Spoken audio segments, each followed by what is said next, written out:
So you finally got the call. You were only a photographer starting to incorporate some videos, or a videographer that wasn't really into photography at all, and you're looking at one right now. And you are now just been asked to do both for a large conference. So I've been doing this for several years now, and it quickly became my favorite type of gig. Companies are looking to this approach to save money, and although the results are not like having a dedicated photographer and a separate videographer, with the technological advancement that we've seen, the results can still be really high quality. On a side note, that you like it or not, this will happen more and more. So if you want higher fees, it's better to start to look at this type of service as soon as you can. To me personally, I love this type of gigs because they're super relaxed. You walk, sometimes you run around the event, capturing the best, meeting nice people, networking, and in some cases at conference, also learning new good stuff sometimes. Anyway, today let's focus on what I learned by doing this for the last several years. Have clear deliverables. Try to be as specific as possible with your clients about what the deliverables are going to be. Be also specific on the number of photos. I usually try to quote a lower number compared to the one that I'm actually going to deliver. For example, if they ask me for 200 photos, most of the time I deliver 300-400. I don't care about the number of photos as many photographers do, because I'm mainly a videographer and I find editing photos easy and boring. For videos instead, ask for previous examples that they particularly like. Study their style and ask questions if it's not clear. I always like to ask about the length of video required, and I try to set a limit on that just in case they want something way longer afterwards. Obviously, any added elements takes longer times editing, so clarify what's going to be included. If it's just going to be an edit with music only, if it's going to contain testimonials or sound bites, the price tag inevitably might change. For this reason, I try to push for multiple assets to be delivered, also because in this way I can try to increase my fees. This is usually good for them because they end up with a lot more marketing material. Also, don't give away raw videos for free, as this is usually not part of the deal. So if they want to have it and edit it by themselves, this should cost more. Speed and deadlines are important to discuss as well, because sometimes the clients might come the day after the event and expecting everything to be ready. So include delivery times in the pre-production discussion. Some clients may be relaxed and happy to wait a week or two for deliverables. I normally deliver everything within 3 to 4 days, but if they need some stuff within the same day or faster, I tend to charge extra. Don't go the hourly rate route. I don't like to charge by hourly rate. I always like to set a package price with the deliverables clear from both sides. This way, the client isn't able to debate on the pricing in case you finish an hour earlier or they decide to shorten or reduce the content to deliver. The more details you give in your ultimate price, the more chances you give to the client to debate on them. Based on my experience, many clients will try to go to this route, but you can just explain that this package approach prevents from being charged more if a little bit more work is required, and prevents me from having to debate and be asked for reduction at the second stage. Triple check gears and always have backups. I always recommend checking for your gear a couple of days before. You never know, things might fail, batteries stop charging, and you don't want to find out the day before the shoot. Trust me, I've been there. It's happened to me quite a few times actually. It's always good to make sure that you have all the gear in working condition and backups. Have the microphones ready, a backup for audio just in case. For example, bring a boom mic, and most importantly, always have a second camera that you can use just in case your main camera breaks or stops working. Trust me, it can happen, and if it does, you're royally Another top tip, have a second change of clothing. Not fully, but I've heard of photographers that had to spill their drinks or food over their clothing and they had to carry on working like that, or because they were wet after trying to wash in the nearest bathroom. Gear-wise, I always like to have 3 to 4 lenses. As a Sony photo videographer, my favorite lens is the Tamron 18300 f3.5 to 6.3. Why? Because it goes pretty wide to an insane amount of zoom, so you can literally film photograph subjects from really far and from a static position around the event. Surely I'm gonna hear the classic photographers screaming for that type of aperture, not being enough. While in the past it was important to have fast lenses for indoor events because of weaker lighting, I don't think it's relevant anymore because the AI noise option in Lightroom is incredible. Even shooting photos at a focal length at 6.3 and at 1/20 of a second of shutter speed, which inevitably creates noisier photos, once you process them through Lightroom AI noise reduction, they come out super detailed and clean, like they've been taken with a f1.4 lens. I also usually bring another really wide lens, that is the Tamron 11 7 to 20 millimeters f2.8, which is great because it allows me to grab such a wide areas and such a wide spectrum of the room, which really shows the magnitude of the events. Having an ultra wide lens is also a must for event photography and videography.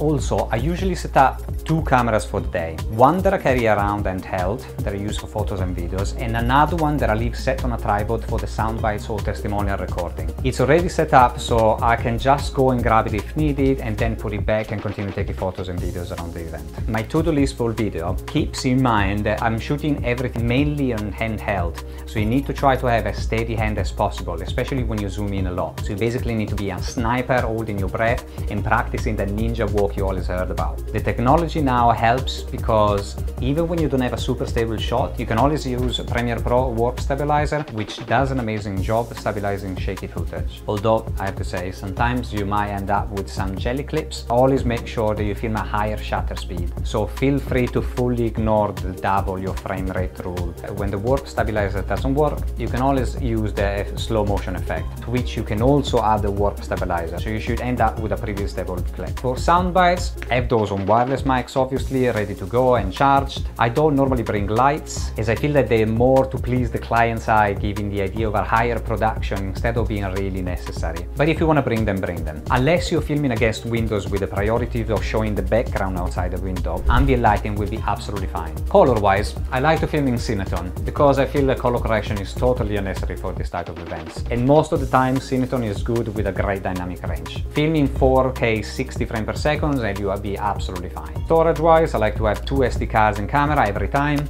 Because I use a Sony a7 IV, which is great for photo and videography, and most importantly has a double SD card slot. It never happened to me in 8 years, but eventually an SD card will die in your camera. Trying to recover deleted files is not a particularly pleasant experience. It is possible. I've used tools like iMyFone, Debug and Wondershare for videos, and although they did work, just make sure that you keep the XML files we're recovering. The success rate of the recovery, I'd say, is about 70%. It doesn't always work because it can recover most of the time the video, but it can have problems with the audio. So if you sound bites or testimonial, you're screwed. Today is the day. Time to rock and roll. I like to arrive very early, maybe an hour before, just to check the location of the event. I have a chat with the organizers and make sure I understand what areas they like to be covered. In the pre-production, they usually send an agenda with all the panels and the key points to cover, so make sure you understand that and check it's physically doable. Sometimes you'll be asked to cover multiple areas at the same time, and while it's totally doable, the client should be made aware that you won't have proper time to give the best coverage. Aside from their agenda that they're going to send you, try to create your own agenda that is clear for you to read throughout the day. I usually keep it on my phone so I can check it often to see who's next and what's going to happen. During the day, try to diversify your angles as much as possible. Explore all ideas. Don't be afraid to go as close as possible to the stage, but at the same time, I like not to be too intrusive and be like I'm the star like many photographers like to do. The trick is to grab as many angles as possible, so keep moving. Be agile, be nice, and have fun while doing it. Photos first, videos after. I usually start with photos because I feel that they are more difficult to capture. When I find a nice scene, I take photos in rapid succession, holding onto the shutter button to take several photos in milliseconds, just to make sure everybody's going to have their eyelids open. Straight after that, I usually capture a bit of video, maybe adding a little pan, or a left to right, or top to bottom. Even in conferences and corporate events, I always like to incorporate a little bit of dynamics and panning. I like panning, zooming in, or using the zoom lens for slow zoom in. Obviously, there's not much creativity in this. You can't go crazy with tilting the cameras or doing extreme movements, especially for corporate events. The Sony camera is quite nice because you can set it up to take photos mainly, but then when you click the recording button, it records straight away with the previous setting used. After I capture enough of a certain area or a moment, like a panel or a networking break, I normally grab the gimbal and I do a sweeping walk around for maybe 5 or 10 minutes. I usually just do one continuous recording and I just go around capturing every group of people or walk around in packed and busy areas. This is very important because event organizers and conferences want to see busy events. So in videos, I like to add a lot of dynamics and movements with lots of quick shots that they make event appear full even if it's empty. Make friends and network. I normally don't network network and interact as much as I should during these events because I'm always focused on what capture next. But networking at conferences and having a chat with attendees is great because it might turn into potential future work. So make sure that you always have a business card ready and be prepared to take down their details and email them back. I've got a lot of work from this type of events which can turn in either event coverage or even full-time position / retainer. So definitely dress up nicely and put on your best smile because these people might be interested in your services in the future. The more professionally you act on location, the more likely they are to call you. Editing time. I usually do all the editing in a specific order.